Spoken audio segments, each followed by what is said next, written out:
Hi everyone, it's Erez here.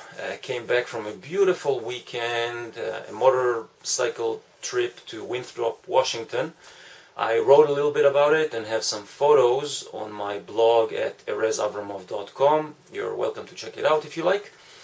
Today I would like to talk with you about the type of amputation surgery I opted to have.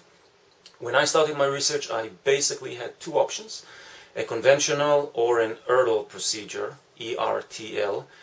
There's another one called Symes amputation. This is an amputation right at the ankle joint, but this has no relevance to my situation, so I'm not going to cover that. Basically, I looked into both options and I found the differences to be evidence-based enough for me to choose an Ertl procedure. Now, I want to make it clear here, there is no one better than the other, there is no one preferable than the other. Basically, it's something that you should do your own homework if you're in a situation like this and have the time and really decide if this is right for you. There could be some complications with an Ertl, same with conventional.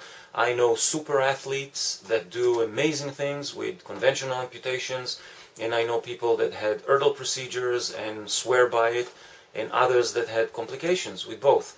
So once again, there's not enough research out there to really say which one is better or preferable.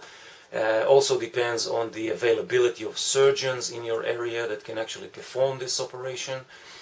Most likely, if it's a trauma and you end up somewhere, in many cases you just go through a conventional amputation, unless you're fortunate enough to have a surgeon there that can offer you either one. So a quick review of the differences. A conventional amputation will look like this. The fibula and the tibia remain kind of floating in the residual limb. There's nothing to really connect them. And what it may cause over time is a little bit of movement between these two bones.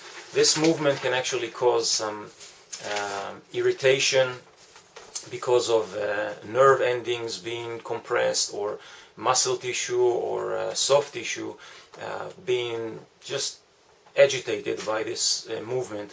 Mind you, the socket design is made in a way where most of the pressure goes up on the patella tendon around the knee, just below the knee, so they try to really avoid any pressure at the bottom. An Ertl procedure does this, and they actually create a connection between the fibula and the tibia with either a screw or a wire, or the old-fashioned way with bone marrow that they harvest from other locations. So the idea is to actually have a very stable base for your prosthetic leg and the socket to actually be attached to. And in theory, it is supposed to provide more surface area to spread weight bearing. And down the road, it should aid with absorbing more high impact activities with less pain and less problems. So with my research, I have definitely decided to opt for an Ertl. Just made more sense to me that there is an operation out there that is really well thought through and designed with the socket and the prostheses in mind, how they will interact with the residual limb.